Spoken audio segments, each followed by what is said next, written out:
So guys அனைவருக்கும் வணக்கம். இன்னைக்கான வீடியோவில் நம்ம மும்பை இந்தியன்ஸோட பெஸ்ட் பிளேயிங் லெவனை பற்றி தான் இந்த வீடியோ ஃபுல்லாக நம்ம பார்க்க போகிறோம். சரி வாங்க வீடியோக்குள்ள போயிடலாம்.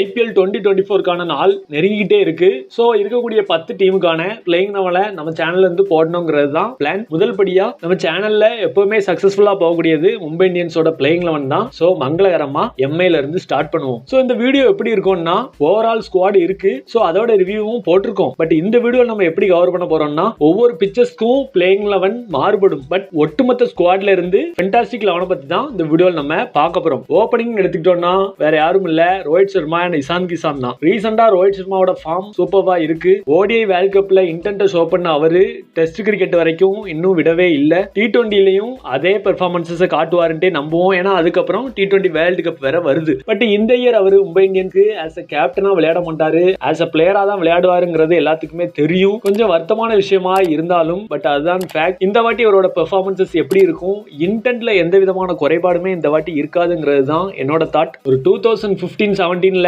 எந்த மாதிரி மும்பை இந்தியன்ஸ்க்கு விளையாடினாரோ அந்த ரோஹித் சர்மாவை இந்த வாட்டி நம்ம பார்க்கலாம். அதுக்கு நிறைய சான்சஸ் இருக்கு. இன்னொரு சைடு இசான் கிஷான் எடுத்துக்கிட்டோம்னா ஒரு அதிரடி ஓப்பனர் தான். ரீசெண்ட் டைம்ஸ்ல பெரிய பெர்ஃபார்மன்ஸஸ் எதுலையுமே பண்ணல. அவருக்கான வாய்ப்புகளும் கொஞ்சம் கம்மியா தான் கிடைச்சு. அவரோட பேர் பெரிய அளவுக்கு வெளியே வரலன்னு வச்சுப்போமே. பட் ஒரு டீசென்ட் பிக் தான். நல்ல கிளிக் ஆச்சுன்னா நிறைய ரன்ஸ் அடிக்கக்கூடிய கேப்பபிளான பிளேயர் தான். மும்பை இந்தியன்ஸ் கூட லாங் டைமா டிராவல் பண்ணிட்டு இருக்காரு. இந்த சீசன் அவருக்கு அருமையாக அமைய நம்ம சேனல்ல இருந்து ஒரு வாழ்த்துக்களை போட்டுருவோம். நம்பர் 3 சூரியகுமார் யாதவ். இன்னும் சூரியகுமார் யாதவ் ஒன் டவுன்ல இறக்கிட்டீங்கன்னு கேட்டீங்கன்னா பிளேயிங் லெவன் இன்னும் பயங்கரமா வருது. சோ தேர்ட் சூரியகுமாரா போட்டாச்சு. ஒரே மனுஷன் தான் T20ல அந்த அடி அடிக்காரு. பட் ODIனா பேட்ல படவே மாட்டேங்கி. அதுக்கு பின்னாடி இருக்கக்கூடிய மேஜிக்கோ சயின்ஸோ என்னன்னு தெரியவே இல்லை. But IPLங்கிறது T20 format. சோ யாருமே கவலைப்பட வேண்டாம். IPLல தரமான பெர்ஃபார்மன்ஸ் இந்த வாட்டி காட்டுவாரு. அதுல எந்த விதமான மாற்று கருத்துக்களும் இல்ல அப்படிங்கிறது தான் நம்மளோட நம்பிக்கை. நல்ல ஸ்ட்ரைக் ரேட்ல நிறைய ரன் ஸ்கோர் பண்ணக்கூடிய கேப்பபிலிட்டி இவருக்கு நேச்சராவே இருக்கு. இவரோட ஷார்ட் செலக்ஷன்லாம் அவ்வளவு பிரமிப்பா இருக்கு. ஒரு நல்ல T20 பிளேயர். இவரை புகழாத எக்ஸ்பர்ட்ஸே கிடையாது.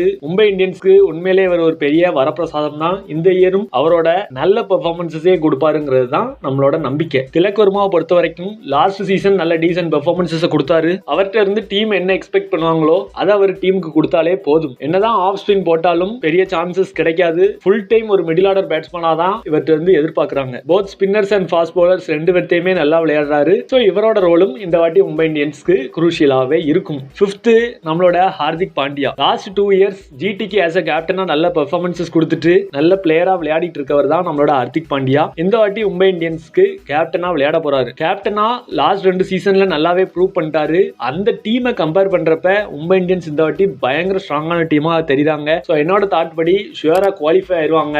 அதுக்கப்புறமான ஸ்டேஜஸ் எப்படி கடக்க போறாங்கிறது தான் பாக்குறதுக்கு நல்ல இன்ட்ரெஸ்டிங்காவே இருக்கும். ஹார்திக் பாண்டியா இன்னொரு பக்கம் ரோஹித் சர்மான்ட்டு பெரிய பெரிய தலைகள் மும்பை இந்தியன்ஸ் இருக்கிறதே அவங்கள ஒரு மிகப்பெரிய சைடா காட்டுதுங்கிறது தான் என்னோட தாட். இது பத்தாதுன்ட்டு 6th பிளேஸ்க்கு நம்ம டிம் டேவிட் வேற. ரீசெண்டா நடந்த ஆஸ்திரேலியா வெர்சஸ் நியூசிலாந்து சீரிஸா இருக்கட்டும், ஆஸ்திரேலியா வெர்சஸ் பாகிஸ்தான் சீரிஸா இருக்கட்டும், 2 T20 சீரிஸ்லயும் பிரிச்சு எடுத்தார் தலைவர். இந்திய மண்ணிலையும் நல்ல பெர்ஃபார்மன்ஸஸ் கொடுப்பாருன்ட்டு எதிர்பார்க்கப்படுது. டிம் டேவிட்டை வச்சுக்குவோமா கேம் கிரீனை வச்சுக்குவோமான்ட்டு ஒரு கொஸ்டின் வர கேம் கிரீனை நைஸா கலத்தி விட்டு டிம் டேவிட்டை ஒரு பொல்லாடோட பேக்கப் மாதிரி நல்லா கைக்குள்ள வச்சுட்டாங்க மும்பை இந்தியன்ஸ். கண்டிப்பா இவரு நல்ல பெர்ஃபார்மன்ஸஸ் கொடுப்பாருங்கிற நம்பிக்கை மும்பை இந்தியன்ஸ்க்கு இருக்கு. as a ஃபேன்ஸுக்கும் அது இருக்கு. இந்த சீசன் ஒரு பக்கம் ஹார்திக் பாண்டியா டிம் டேவிட்ன்ட்டு டீம் நல்ல ஸ்ட்ராங்காவே தெரியுது. டேவிட்டோட ஸ்ட்ரைக் ரேட் ஃபாஸ்ட் பவுலிங் எதிராக பயங்கரமா இருக்கு. பட் ஸ்பின் பவுலர்ஸை அடிக்க கொஞ்சம் திணறாரோங்கிறது தான் என்னோட தாட். பட் இன்னொரு பக்கம் பார்த்தோம்னா இவரோட ரோல் டெத் ஓவர் நல்லா விளையாடுறது தான் இருக்கும். ஸோ ஃபாஸ்ட் பவுலர்ஸ் நல்லா விளையாடினாலே போதும். பட் சப்போஸ் ஒரு கிரிட்டிக்கல் சிச்சுவேஷன் வருதுன்னா ஸ்பின் பவுலர்ஸையும் நல்லா ஹேண்டில் பண்ணணும். அதை மட்டும் கொஞ்சம் கிளியர் பண்ணாருன்னா உண்மையிலே ஆடட் அட்வான்டேஜ் தான். 7th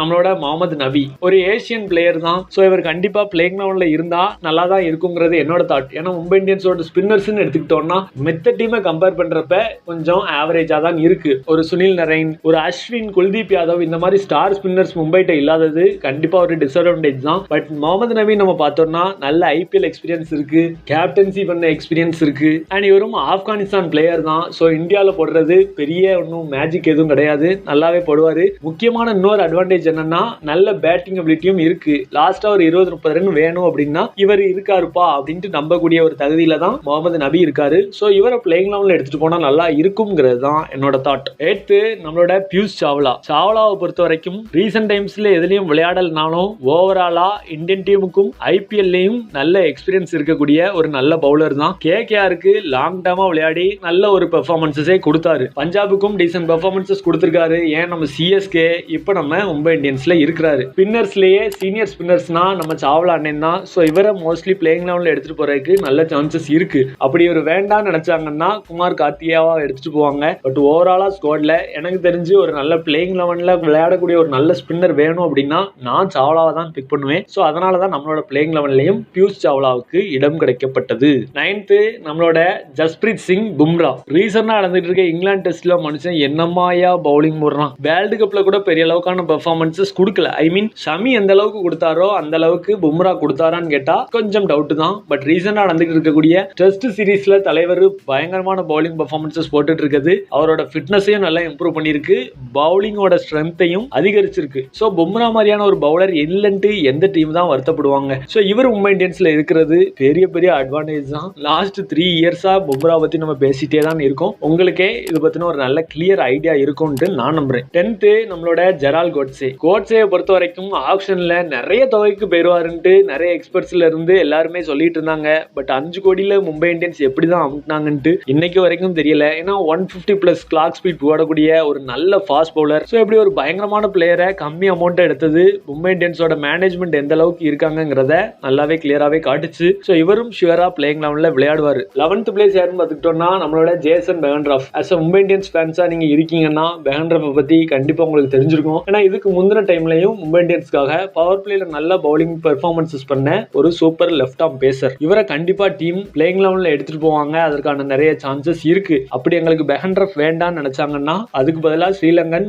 மதுஷங்காவையும் எடுத்துட்டு போகலாம். பட் என்னோட ப்ரிஃபரன்சஸ் ஜேசன் பெஹன்ராஃப் தான் நான் எடுத்துட்டு போவேன். இவரோட ஹை ஆர்ம் பவுலிங் ஆக்ஷன் கண்டிப்பா பவர் பிளேஸ்ல விக்கெட் எடுக்கிறதுக்கு நல்ல சான்சஸ் எடுத்து கொடுக்கும். பவர் பிளேல பெஹன்ராஃப், டெத் ஓவர்ல பும்ரா கோட்ஸேன்ட்டு பயங்கர பங்கம் பண்ணிடுவாங்க போல இருக்கு. ஸோ மும்பை இந்தியன்ஸோட பெரிய ஸ்ட்ரென்த் என்னன்னு பார்த்துக்கிட்டோம்னா இந்தியன் பிளேயர்ஸ் டீம்ல இருக்கிறது தான். எல்லா டீம்லயும் தான் இந்தியன் பிளேயர்ஸ் இருப்பாங்களே நீங்க கேட்டீங்கன்னா ஸ்டார் இந்தியன் பிளேயர்ஸ் மும்பை இந்தியன்ஸ்ல இருக்கிறது உண்மையிலே பயங்கர ஸ்ட்ரென்த்தா இருக்கு. அவங்க நினைச்சா எத்தனை ஃபாரின் பிளேயர்ஸ்னாலும் எடுத்துட்டு போகலாம். ஏன் 2 இல்ல 3 ஃபாரின் பிளேயர்ஸ் வச்சு நல்ல டீம் பில்ட் பண்ணக்கூடிய கேப்பபிலிட்டி மும்பை இந்தியன்ஸ்ட இருக்கு. இது எல்லா டீமுக்குமே அமையுமான்னு கேட்டா அது கொஞ்சம் கஷ்டம் தான். பேக்கப் பிளேயர்ஸா எடுத்து வச்சிருக்கக்கூடிய பிளேயர்ஸுமே லாஸ்ட் இயர் மும்பை இந்தியன்ஸால டெஸ்ட் பண்ணப்பட்ட பிளேயர்ஸ் தான் பேக்கப் பிளேயர்ஸா வச்சிருக்காங்க. இதெல்லாம் நம்ம ஃபுல் ஸ்குவாட் ரிவ்யூலயே பார்த்துட்டோம். ஸோ இதை பார்த்துட்டு போய் நீங்க அதை பார்த்துக்கோங்க. மும்பை இந்தியன்ஸோட கொஞ்சம் டிஸ்அட்வான்டேஜான விஷயமா எதை பார்க்குறோம்னா ஸ்டார் ஸ்பின்னர்ஸ் இல்லாதது உண்மையிலேயே மைனஸ் தான். சப்போஸ் ஃபாஸ்ட் பவுலர்ஸால விக்கெட் எடுக்க முடியல அப்படின்னா அந்த ஒரு சிச்சுவேஷன்ல ஸ்பின்னர்ஸ் டீமுக்கு கை கொடுத்தே ஆகணும். அப்படி விக்கெட் டேக்கிங் ஸ்பின்னர்